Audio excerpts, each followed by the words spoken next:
So, Coach JV, he graduated from CBA Executive Banking School and soon scaled himself up to vice president at a large bank. After years of dedication to the corporation, he went through a great spiritual awakening and started to see the system for what it was. He then decided to leave the high-paid VP job and with his business partner, Cesar Jeremy Quintanilla, created a $1 million freedom company called 3T Warrior Academy. 3T Warrior Academy has helped thousands of warriors worldwide break free from the job just over broke system and learn how to journey to freedom in mindset, health, and in generational wealth building. Coach AV is also the founder and operator of Freedom Asset Management Company, which specializes in scaling businesses to their highest potential. Similarly, Jeremy Q spent 11 years at Wells Fargo, serving as an assistant vice president. In 2017, he partnered with John Vasquez in what today is known as 3T Warrior Academy. Jeremy helped it scale to over 1 million in annual revenue. He also owns and operates Age of Radio, a media company that currently generates revenue by selling advertising space across its podcast network, which has over 1.3 million yearly downloads. So Karim, over back to you. Thank you. I hope you can hear me. I had to change the iPod back. Perfect. Thank you, Nicole. So I want us to get into this. When we came up with the title of your relationship with money, help me understand, help our audience understand what we mean by this. Coach, can you start, please? Yeah, absolutely. I think a relationship's really important. When you think of a relationship, you think of communication, you think of being fluid, you think of growing together, right? And then you think of people in the current monetary system that we sit in. Most people don't have a great relationship with their money. There's no communication and they don't know how to grow it. So being in the banking sector for quite a while, I was noticing that we weren't providing true financial education to our customers. It seemed like the rich kept getting richer and the poor kept getting poorer. We were teaching people how to borrow against their future selves. And we saw that people were set in this perpetual trap of just continuing to live for their paycheck versus learning how to grow. And so again, it goes into relationship, right? When you have a relationship with something, there's communication, you understand it. Number two is you know how to grow that money. And number three, you know how to protect that money. And so when I walked out of corporate America, honestly, we had no idea we'd be doing what we're doing today. We actually left to start a fitness company, a mindset company, and really getting people to connect with their body. But we found when people started to reconnect with their body and stop living for the world and come back into alignment with who they truly are, what we did is we've actually built a business on being who we are. And what we've done is we've encouraged over 5,000 warriors worldwide to realign with who they are internally, building that different relationship with money. In turn, once they build that relationship and understanding by being who you truly are and aligning with what you're truly supposed to do, you now have a positive relationship with money. When you have a positive relationship with something, you can now grow that and then continue to protect it. And so the relationship is just like anything, relationship between a couple, relationship with your higher source. What we're teaching people is how to get money to survive versus having a relationship with the money and help it grow. So, you know, it always says you can't serve two masters. You can't serve God and money. The key word is serve, right? And so if you're serving a higher source, God, conscious, whatever you believe in, if you're serving your higher consciousness and your higher self and you're in alignment, you no longer have to serve money. Money serves you because it's a frequency. And so we talk a lot about frequency and alignment. We loved listening to the conversation about you guys talking about remote work. All of our team members have the ability to work remotely except one person, the person who runs the gym facility. But everybody else works remotely. It's all project-based. Nobody's attached to time. They're not attached to anything where, you know, if your children are sick, there's a lot of people going through the flu right now, go be with your child, right? It's project-based. So that's a relationship with your employee where we know, like, and trust you as a team member to do what's right for our customers. And in turn, we build a relationship. So relationship with money is very important because I think people are so disconnected to what money truly is. You know, we've designed it for survival versus thriving. And so what we've been able to do is teach people how to build a relationship with themselves, their higher source, whatever that represents for them, come as you are, right? Through that, we've seen that people have been able to pay off debt, to realign to what wealth truly is. We've had 8 companies started personally with us, and then our ecosystem has grown many more. So the relationship is just like a relationship with another person. But people don't have a relationship with money. They have a need to survive to make money. That's a lot, Coach JV. That's a lot. But Jeremy, some of your thoughts, please. Yeah, so I think it goes back to a lot of it has to, so something that CJV or Coach JV says a lot, I call him CJV, so shorten it. One of the things that he says a lot is that you have to work on yourself more than anything else. And I think that when you're able to do that, you start to really understand who you are, and then what the purpose is of what you're trying to accomplish. So it's not always so much as that like we're trying to realign ourselves with money to gain massive amounts of wealth, right?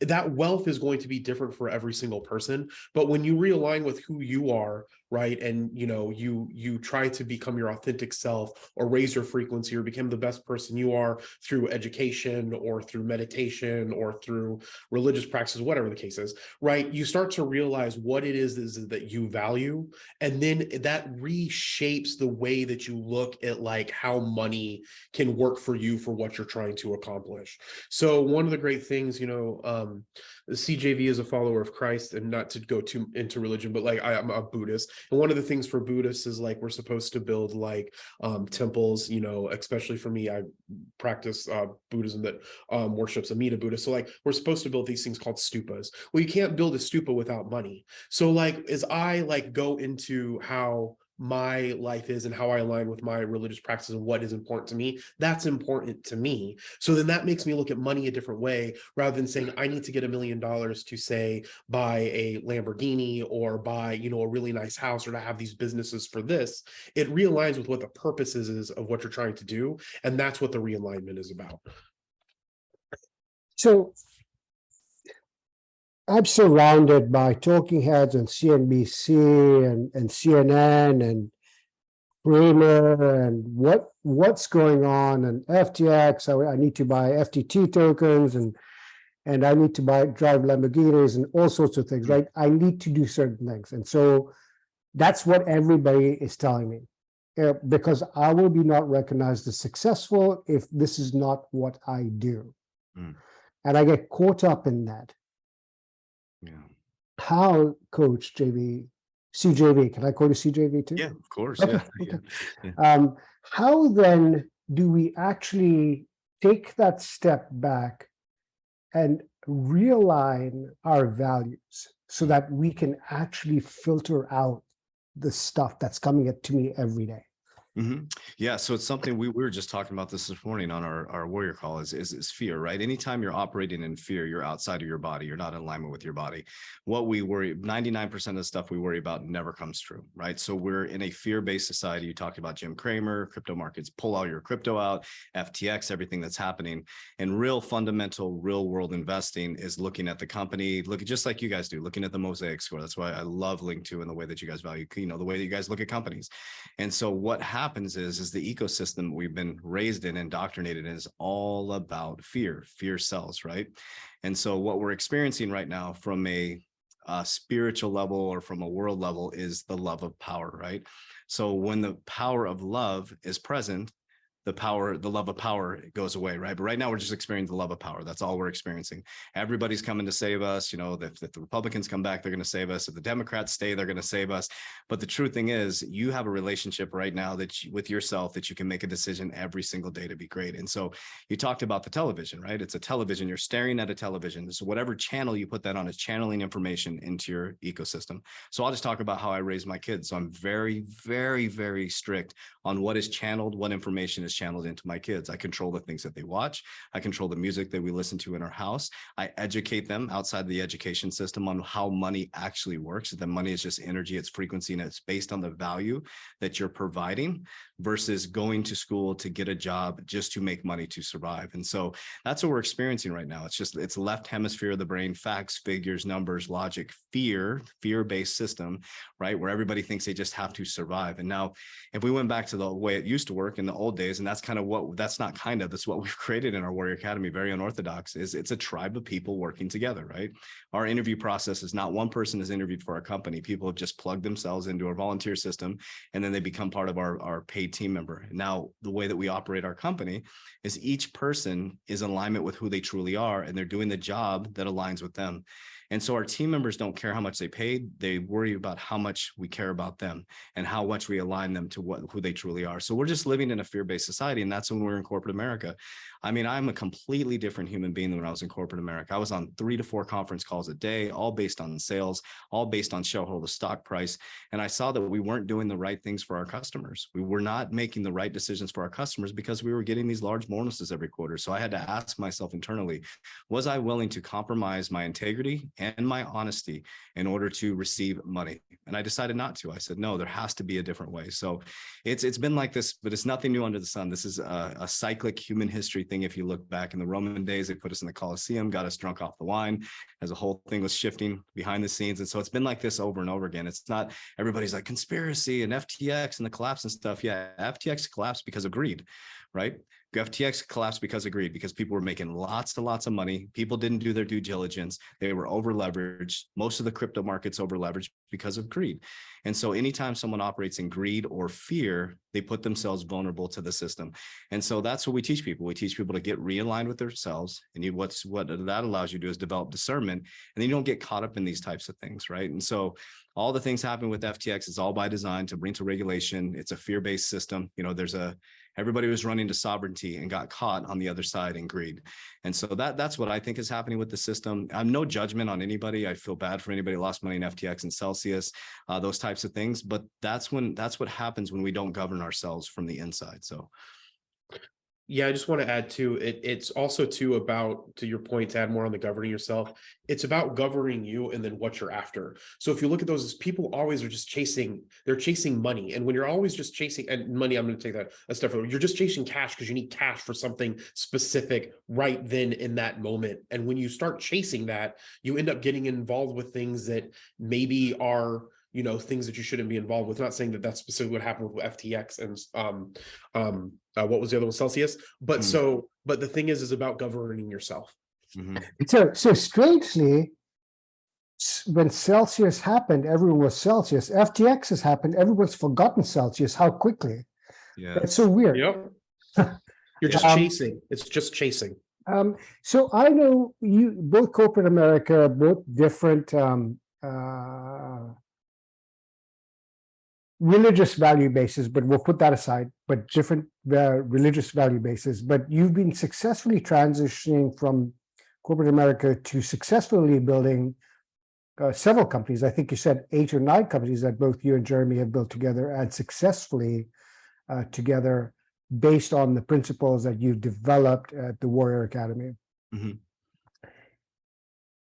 And what you're suggesting is that we step back, take a look, and get fear and greed out of our vision or our tunnel vision, yes, and open up the views that we have, and be prepared to step out of our comfort zone. Mm-hmm. What are the first 1-2 things that we have to do as individuals to be able to do that? What should we do? Yeah, so we came up with our model, which is integrity, honesty, and uncompromising belief. And so we always say, come as you are, right? So I believe in Jesus. I follow the life of Christ. Our CFO is Buddhist. We have very different belief systems. But what we do within our ecosystem is, number one, is we challenge ourselves to find what makes us more alike than apart. And so that's the number one rule we live by. Number one is integrity, honesty, the uncompromised belief. Well, number one is integrity, right? So any decision we make within our company has to be done with integrity in mind. And number 2 is honesty. So if you make a mistake, you make it right. And so what we've done is we have put people before profit. And so what Jeremy and I decided to do is we decided to look at the word power, right? There's power and there's empowerment. So within the word empower, the first 2 letters are EM. If you flip it around, it's me. So if you empower yourself, and you empower yourself to be unconditionally loving, and you take care of yourself, and you work harder on yourself than you do anything else, then you don't need anything from anybody else. You don't need to pull from other people. So when you're overflowing into other people, what Jeremy and I did is we took a step back And we decided to say, hey, listen, let's reduce our pay. Let's spread the payout between the people, and let's empower people to be great, right? So as we started to grow into a 7-figure company, we could have taken all that wealth up into the top of the house. What we decided to do is take a step back, and we started to empower other people. And so we do things like profit sharing with our team members. Another thing that we encourage people to do is to be themselves, their true selves. And that's really, really helped us. And so we've really opened up to different ideas, different thought processes. And it's a little bit of an unorthodox way, because when I was in corporate America, I'll just share a story that in these, it's not that we're going against corporate America. There's nothing wrong with corporate structure and rules, and we have rules and we have all the systems and processes in place, but we call it an organization, not a corporation. For example, when I was in corporate America, I was an executive banker, and I was awakening as an executive banker, and I would tell all my team members I loved them at the end of my conference call. If you look at my Twitter, nothing's changed for me. I tell every single human being I unconditionally love them. I got written up for telling my team members I love them because it was a form of harassment, right? It could be deemed as harassment. I said, so you're telling me that I can't tell my team members that I love them?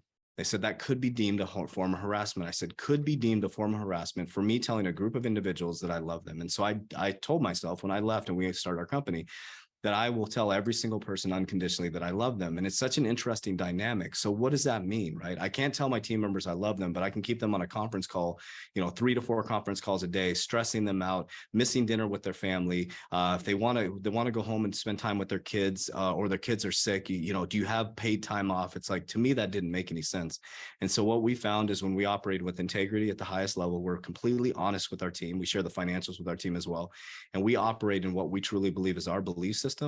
Is it lowered all the barriers, and we work to find common ground with everybody. And then we also have communication. You talked about relationship with money.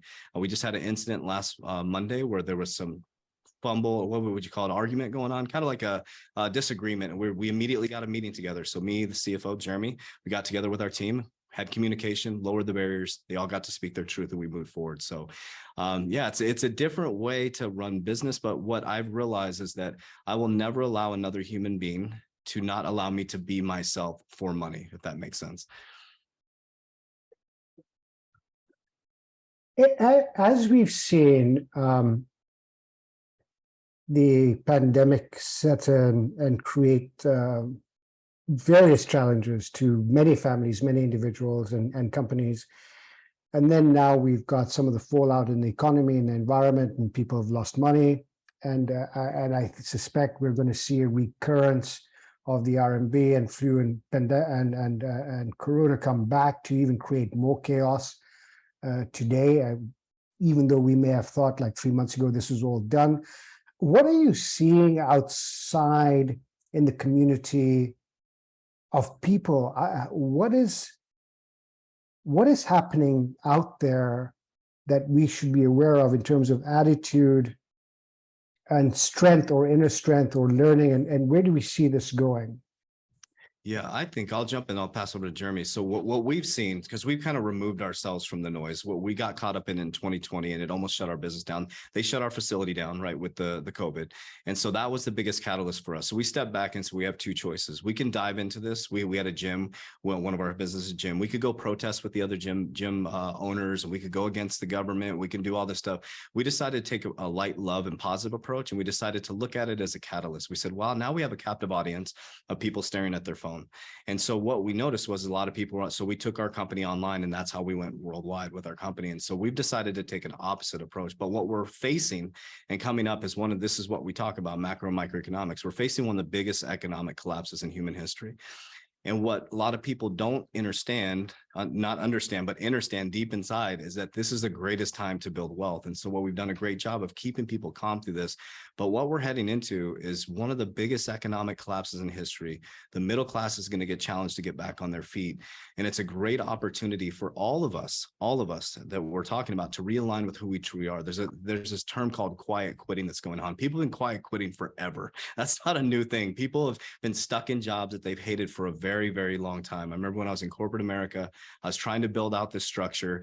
And, I would tell my team members, I know you're only going to get, I think somebody brought this up on the elder panel, you're only going to give me like 4 to 5 hours, maybe 4 hours of effective work. So just give me 4 to 5 hours all in and screw off the rest of the day. I would never have people come back to work after our manager meetings. We'd have lunch and then they would go home, because I knew after the lunch hour, they're done. Right. And so quiet quitting has been happening for a long time because people are not in alignment. Now, if we go into another lockdown and we go into another, if we go when the dollar starts to cool down, and we go into a recession in Q2 and Q3, it's going to be a really great opportunity. Number one, for people to switch careers if they would like to. Number two is to really get back to the structure of family. And number three is to understand it's the greatest time in human history to build wealth. That's what we did. We did the opposite of everybody else. Everybody's panicked about crypto. We're buying long-term fundamental cryptos that are going to be here for a long time, looking at the, Mosaic score, looking at the actual real blockchain companies that are here. And so if people can really understand that this is the greatest time in human history, number one, to realign with who you truly are. Number two is to really build those relationships with your family. And number three is to build generational wealth. So yeah, it's coming. We're preparing for it as a company. So I'll kick it over to Jeremy, but we're preparing 5 years ahead. So we're actually building our company into the metaverse now. Those are the type of structures that you're going to see. We're going to be sitting on an Oculus next time in probably one of these meetings. And so I'll kick it over to Jeremy to see what his thoughts are with business. Yeah, so when it comes to what's happening in regards to the recession, I think that yes, based off of economic indicators and what I feel is going to happen, that we are going to be leading in a recession. So I want to say that that's doom and gloom, right? But the positive side to that is what CJV said, is that whenever those things happen, those are the opportunities for each and every person that's on this panel right now, or the people watching it. It's a time for them to look at and see what are the problems that are arising during this time, right? And then trying to find solutions, because that's when wealth can be built, right? And that's just like what we did. So when the fitness center got shut down and we were like, okay, well, everybody's going to be at their house, where are they going to be? They're going to be glued to their phones. So what did CJV do? He went on to TikTok and he made videos that brought us in front of everybody so that we could share what it was that we were doing. And so those are the types of things that you can look for as opportunities when the recessions and these things happen, to skyrocket you to wherever you're wanting to go in life. Right. 5 years ago, when I made decent money at the bank, like I was in a good position, right? But I didn't think that years later I'd be able to invest in the stuff that Link2 offers, or that I would be buying a bunch of stuff on, like, I'm a huge XLM person, an XRP person. So like, I didn't think that I was going to be in that type of position. I also buy stocks to hold long-term, like that I love that stuff. And you can find those things in the worst of times. And so that's the first thing that's coming. The second thing is that stop with the, like, me and CJV, we have different religious beliefs. We have some different political beliefs. We have different things, right? And that's okay. It is okay for people that you love and care about and to work with and to have as friends have different viewpoints as you. It makes the world so much better, because everything out there during this time is trying to tear all of us apart. And it's beautiful to me that I get to come in here with, in the other room behind me is Brenda, our media team, Jackie, the head of our crypto team, CJV's in his office, and I don't know where Dustin and Josh are, but when they're here, like, all of us are here together. We have different viewpoints, we have different backgrounds, we have different religions, ethnicities, all that. And it's beautiful because we don't let any of that stop us. And that's why when you start to look at the similarities that we have with each other, that's what brings us together. Because what's going to happen is the world is going to still try to separate us, and we need to come together and be unified. And when you do that, you can start to see the meaningfulness of things. And I think that still goes back to realigning yourself with money. Thank you. So, Coach, before we go, I'm curious as to how you came up with the name, or Coach and JV. Oh, great question. Yeah, I won't go too deep into the story, but it's a deep spiritual. So the 3T name came from a deep spiritual experience, and so if you truly align with who you are, and I believe in God. I believe in God. I have the faith of a mustard seed every single day. I believe God feeds the birds. He's going to feed me every day. And so I show up every day in fully alignment, and I pray a lot. And so I was in a deep, deep spiritual experience, and I was asking for guidance, and the name 3T came up. It first started, it's interesting story how we got to where we're at now. So 3T was timing of your food, targeted nutrition, triggered workout. So that was the workout system that we created, a revolutionary workout system.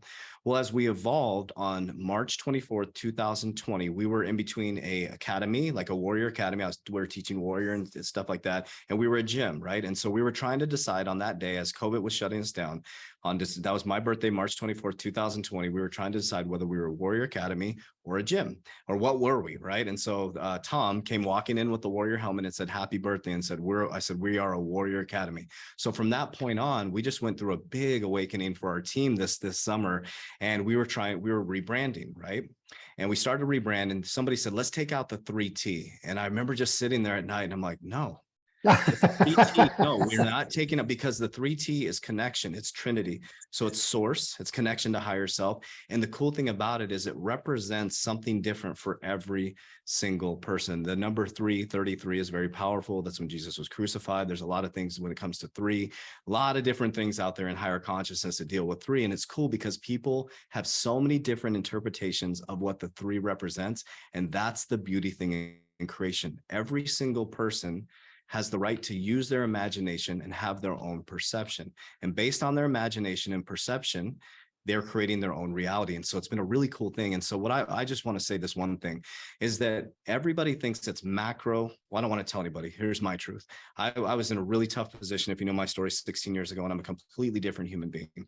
And so what I realized is I stopped blaming the world. I stopped looking outside of myself and coming in a cause and effect. And I started to be the effect from inside out.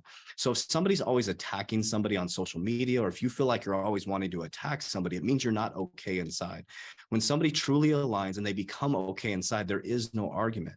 You can look at another human being and you can find what you're more alike with that human being than separate. And you'll find that you'll start to become very, very accepting of those people with unconditional love, without expectations of other, only expectations of yourself. And the relationship with money is when you align with who you truly are in a higher level frequency with what I don't think they want us to know how to do that. Once you do that, money becomes fluid. So I was saying in 2009, God rest Bob Proctor's soul, I'm so happy and grateful for the money that comes to me in increasing quantities from multiple sources on a continuous basis. I've been saying that every single day, thousands of times, based on subconscious mind programming since 2009. I was stuck in a corporate America, and that exact saying, I'm so happy and grateful for the money that comes to me in increasing quantities from multiple sources on a continuous. I am now living that life. Now, what does that mean? It means I repeated something for a long enough period of time that became an emotion, a true emotion, which became my belief system. And scientifically, our reticular activating system, it's a GPS, so it has to give you confirmation. So as Jeremy said, if you're constantly living in doom and gloom and fear, well, guess what? You're just going to get more of that. You're probably going to end up in investments that are going to collapse. But when we align, for example, with Link 2 and Ray's frequency is so high. It was like, and immediately he came on board. He's like, it's the only company we ever really talked to or linked up with. And it was like, no pun intended, Link 2. We have never aligned with any, because it was always like, here's this, or it's all about money. And there was like, we're democratizing private finance. And we're like, we're down with that, because what we've allowed people, for example, I didn't know about leveraged life insurance. I didn't know about the power of precious metals. I didn't know about diversifying business and LBOs, leveraged buyouts. And I was an executive banker. And so now I operate in a completely different ecosystem. I'm free. I answer to nobody. I can be with my kids when they're sick and they have the flu. And we have money coming in 24 hours a day. That is a relationship with money. I was never taught that as a child. So that's why often rich parents have rich kids. Poor parents often have poor kids, because it's a deep-rooted programming. So that goes back to your relationship with money. Whatever relationship your parents had, if you don't decide to reprogram that, you're going to repeat that. And so we're in a really tough position, because a lot of our grandparents came from the Great Depression. So we're about to repeat that again. So you're either going to be the person that's passing that down to your children, or you're going to change your relationship with money, and the rest of your timeline is going to be abundant for a lifetime. That is so much to take in. I appreciate that. We have come to a close of our time. I do appreciate your time, value it. I've got to say, your smiles, enthusiasm is just phenomenal. I thank you so much. The passion is obvious.